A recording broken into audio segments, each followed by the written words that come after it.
From Madriga, we head down to Miss Collier, who's in Richmond right now, and you've got this amazing display of ice, and the story of how it's created is really unbelievable. It really is, Steve. I'm here with Gordon Halloran, who is the artist behind this incredible ice sculpture we see behind us. Thanks for being with us. Thank you. Have you thawed out yet? I'm thawing out. Yes. Yeah, it's cooler out today, but it's great outside the box. Tell me a little bit about what it was like building this sculpture. Well, we started out, we take over this big cold storage space and turn it into a studio, and it's minus 28 degrees in there. It's so cold that it snows actually indoors, so it's a pretty amazing sight.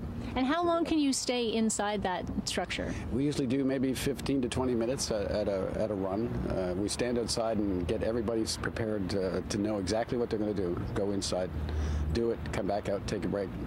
We work probably about 6 hours during the day, though. We're in and out of that cold storage. And what is the process building these pieces of ice that are such gorgeous colors? Yeah, well, basically it's a giant watercolor painting.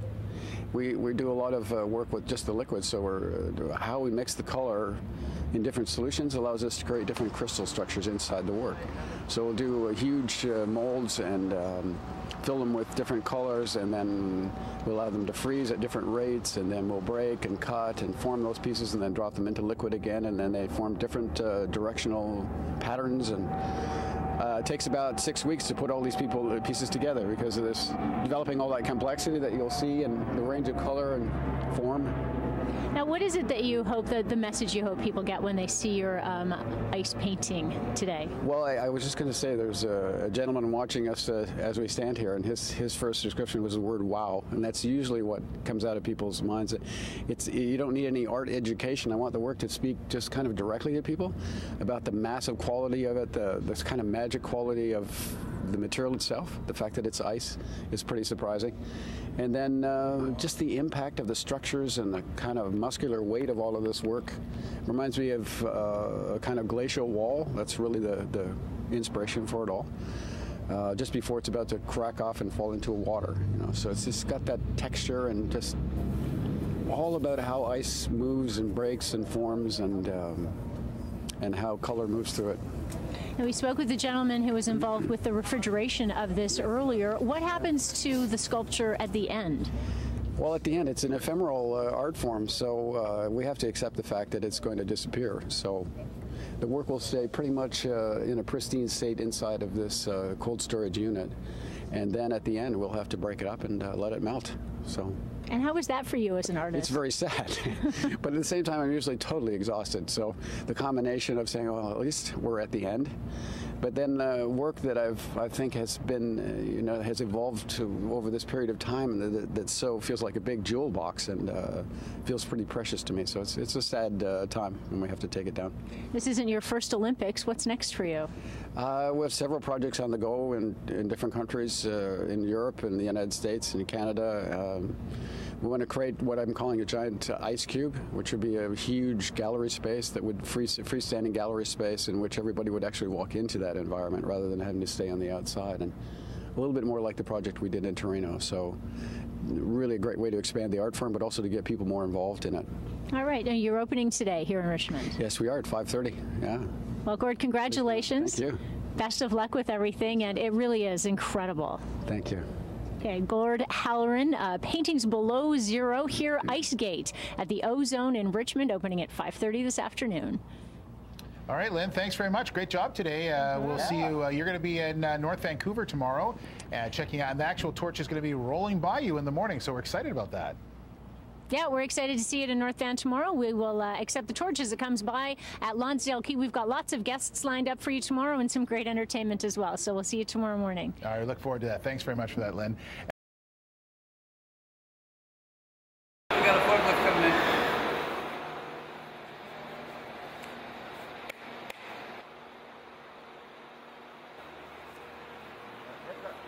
Yep, I see them.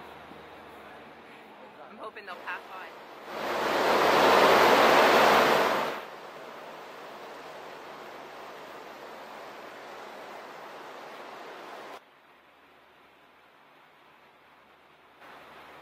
The whole idea was to create a piece that would be a welcoming point or a gateway, and so we call it the Ice Gate. as a place for people to come and see the work, but also to gather. And this will be the first time I've done anything on this scale in the Vancouver area.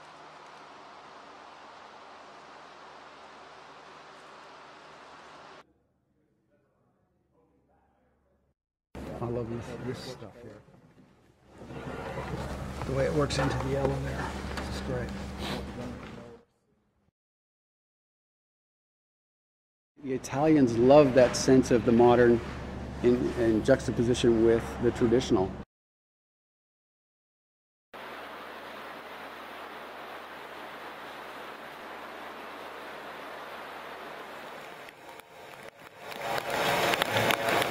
Well, I build ice rinks for a living, and he asked me how can we bring his art form on the road. So we've developed a refrigeration system for him that allows him to take it anywhere.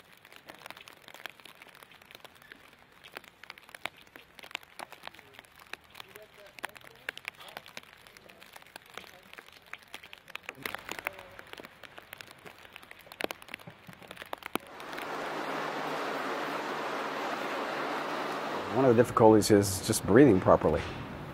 You're so bundled up, and we have balaclavas, we cover our faces, and we also wear ski masks to protect your eyes and your eyeballs and from anything that would be open and get frostbite. We only work maybe 20-25 minutes at a break. It's very easy to lose your focus in the cold. Sometimes it feels a little crazy, but a little bit of madness goes a long way when it comes to art. I love this work because it really forces you to become aware of what your body needs. And just that extra need for, you know, personal space and exercise and taking care of one's body becomes so clear. Because if you come in and you haven't slept, or you come in and you're exhausted, the second you walk through that door there, you go, oh God, it's this again.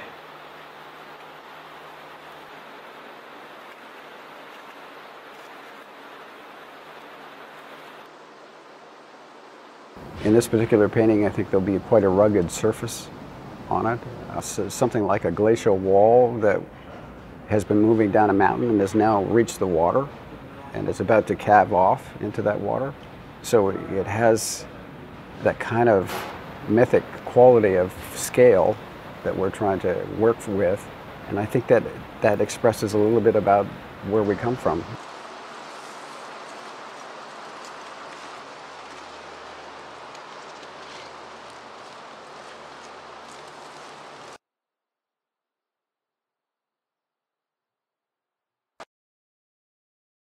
Could you turn the one in the middle to the right?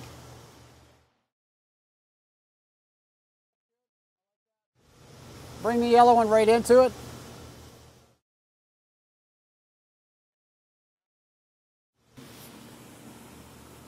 The whole idea was to create a piece that would be a welcoming point or a gateway, and so we call it the ice gate.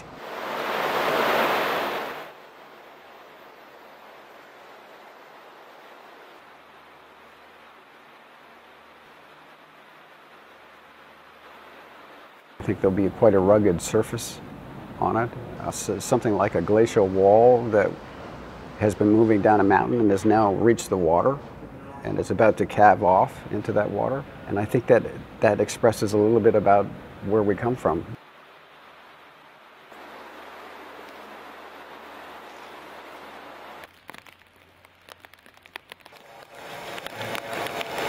We sort of came up with the system to make sure that it's going to stay cold no matter what the weather.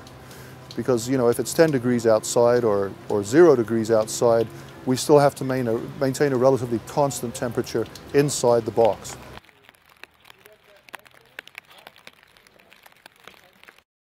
The wall surface itself is minus 17 degrees Celsius.